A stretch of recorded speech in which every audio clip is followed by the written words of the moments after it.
Hey guys, how's it going? We're back with another hand review for you, and this time we play Normal 50.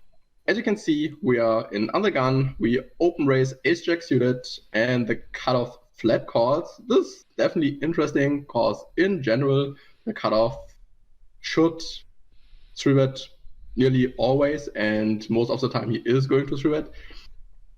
And yeah, so we arrive to the flop, and the flop is quite favorable, I'd say, for ace-jack, because the flop is jack 8-4 with 2 diamonds, and hero starts with a big bet, so it looks like we want to polarize on the flop.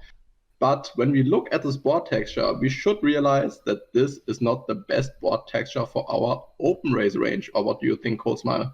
Oh yeah, for sure. I mean, alarm bells should go off on this particular texture, especially when you think about it pre-flop. The cutoff, you said it already, is supposed to have a 3-bet only approach, or this is like what most people are doing. Not everyone does that. A lot of people are still missing that, but it's basically a good tool to simplify your strategy. So we expect from a GTO perspective that a cutoff plays a 3-bet fold strategy and only has cold calls when he's on the button. If he still ends up cold calling, this could be a sign, quote unquote, for him having a pretty face-up range consisting of suited broadways, some suited aces, and all the pocket pairs. And that's basically the reason why we want to be so careful on 8-4 jack, where he can have pocket 8s, pocket 4s, or the ace jacks, maybe even offsuit, or the queen jacks, king jacks. So he doesn't really get in trouble versus pressure on these kind of boards. So it makes sense for us to check a lot. And if we want to check the majority of our range, it maybe is worth it to discuss if we want to check 100% of our range and want to go for check calls and check raises and check folds, obviously.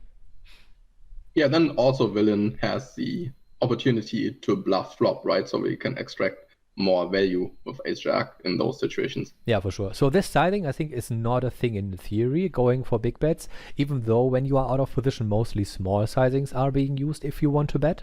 And if you still want to go for a big sizing, you have to be very sure who you are playing against, and then it gets a little bit messy to review because the big sizing doesn't really exist in theory. So yeah, you open up a game tree that doesn't really exist, so it's hard to review. But if you think like the cutoff is maybe a fun player and likes to call all of his draws, all of his hands, and you see him calling down very light, you could just make a case for, okay, I'm gonna bet big to charge his draws, and I know I'm not supposed to do that within my strategy, but I'm still going to do that, and that's completely fine. Yeah, but I think if villain is really a fun player, so he's playing with 40, 50 VPIP, who knows, then I would love to see a way bigger bet, because his calling range on the flop will be so inelastic. So then we can just go ahead and make it 340, 350, something in this area. Yeah, we just get stacks in most of the time, or nearly get stacks in most of the time when we use a really, really big flop sizing. Because on jack 8-4, if you bet $2 or $3, he will make no difference, never, ever, ever. So we can just extract more value.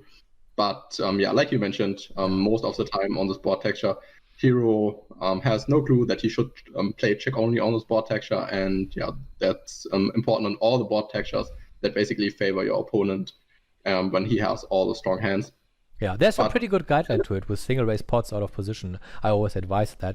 You could go with the 2 sets or more rule. So if your opponent can flop 2 sets or more in theory, for example, something like jack 8-4, 10-7-5, or even ace 5 deuce, something like that, like 2 sets or more, you go with the check with your complete range and go from there. Split into check raises, check calls, do it naturally, what makes the most sense for your hand. And if the board is a bit better for you, like ace king deuce, only 1 set, maybe pocket deuces, or something like king 4, where you can only have trips and no real middle part, then the range bet works way better. So lots of small betting there. So you can make it up for 2 sets or more going for the range check, 1 set or less going for the range bet. Yeah, really, really good advice. I like that. So let's continue on the turn. So we go ahead. So turn is a 5 in hearts. Definitely not the best card in the deck, because yeah, we have not too many strong hands on the turn. But we still go ahead and bet really big. So something like 70% pot on the turn again, because he has all the 6-7s, could have pocket 5s, 4-5 suited. So definitely a card that is in general better for our opponent than for us. And now he goes ahead and raises. Yeah, it's kind of scary, don't you think? Yeah, that's for sure scary. I don't mind if we like start with betting flop big. I don't mind continuing on the turn for the same reasons, charging draws. His 8-7 now will call another street. His 4-5 improved now, which sucks. Pocket 5s he will have as well, 6-7 for sure. But also like hands like 10-9, Queen 10, flush draws, Jack X, 10s, 9s, stuff like that. So if we started that and if we entered that game tree basically of big bets on the flop, I would continue here. But again, I think I like a bigger bet. And then I happily fold if I see some kind of aggression, because I think the natural bluffs are all going into call. For example, flush draws, 10-9. All these hands will call, will peel, want to see a river. So there's no real worse hands that are raising the turn besides the absolute nuts that want to play a big pot like 6-7, 2 pairs, sets that want to charge us now because they just made a better hand. So now things are switched basically. So yeah, I would be very, very careful, and I would, if I don't have a read that the guy is a regular or a very experienced player, even then it's not a thing. It's not really a thing in theory to call flop raise turn with a huge amount of bluffs. So I would happily fold the turn because it's very hard for our hand to improve, and we could likely be drawing that. If I want to have a calling range, I would choose hands that can still improve to a better nut hand. For example, diamonds, or really, really strong combo draws, for example. Yeah, that's important to realize. I think that villain has a hard time finding bluffs on the turn, because when he wants to bluff and he has good equity, what happens is he is going to raise flop. When he has a hand like a flush draw or 10-9, right, he is going to raise flop and not call flop and raise turn against another big bet from us, because this looks quite strong what we do with our big bet on the turn. And when he raises against this sizing, yeah, it's really, really hard to find bluffs, and you don't find too many guys that are so creative. And yeah, what you mentioned is absolutely true. We have no clue on which river card we can call down or not.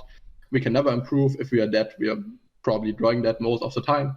And that's the reason why folding turn is definitely legit. But what happens is we call, so we arrive on the river, and the river is a king. Obviously, the last action was from villain, so we check river. He goes all in, I think. No, he bets 28 bucks. No, he bets 28 bucks. And yeah, I think when we call turn, we have to call river. King is still a somewhat blank. Don't expect villain to bet a hand like king 10 diamonds too often with the sizing on the river. Not sure, but I think once we call turn, we have to call river, right? Yeah, well, that's like a big myth that is going on for ages in the poker communities when analyzing hands. I have to call river when I call turn, I have to call turn when I call flop, and all those nonsense argumentations. There's nothing like to it, no argumentation, no reasons for that, why it's existing. Just because the board doesn't change doesn't make things better necessarily. So we said on the turn that we like hate our lives already, and it's very hard for us to improve, and we are basically start bluff catching from the turn already. And now we are in the same spot. We have no new information, and the king is basically a blank, except for the hands you mentioned: king 10 suited, king queen suited, of diamonds, of course, which can now value bet for that sizing. If he does that or not, we don't really know.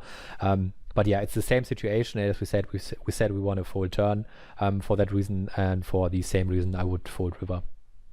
Yeah, 100%. I mean, what I wanted to say is it's important to break down ranges on every street and go from there. And when we give villain a hand like 10-9 and flush draws on the turn and some other gut shots, then the river is pretty much a brick, and we are still ahead of this range, and we think our opponent is way too aggressive. That's our reason for calling turn. Then we have to call this river. Otherwise, our turn call is even worse than this. Yeah, for sure. All right. So yeah, I think this was a super interesting hand. Super interesting hand. Oh, we have to reveal what happened. We have to reveal the river. We didn't even see hands, right? So we have to reveal the result. Right. We need to reveal the hand, and we see we made a really good call on the turn. Villain showed king jack in hearts. Yeah, that's like a hand I hadn't really in mind when seeing that, but makes sense, right? I mean, turn, he basically says, okay, I want to protect it a little bit more. I think he puts us on the draw, for example, want to charge that a little bit more, and basically, I'm pretty sure the river would have gotten check pretty often if the river is not a king, so we kind of gotten a little bit of unlucky there. So good read on the turn. and then basically got punished for the turn call on the river. Yeah, unlucky. Yeah, really unlucky. Interesting hand, but here it's important to realize that this was not a bad beat, right? The problem is that we called turn. It was still a bad call on the turn in general against the whole population. Yeah, for sure. That's the takeaway, and that's all we can say. Yeah, definitely. And when you take the wrong line, it's really hard to argue about turn and river. As you can see, it's important to play correct pre-flop, play correct on the flop, and then go from there. When you arrive with wrong ranges on the turn river, it will be always really, really hard to find the correct solution. So yeah, I hope you got something out of it, and we'll see you next time. Bye-bye. See you next time, guys.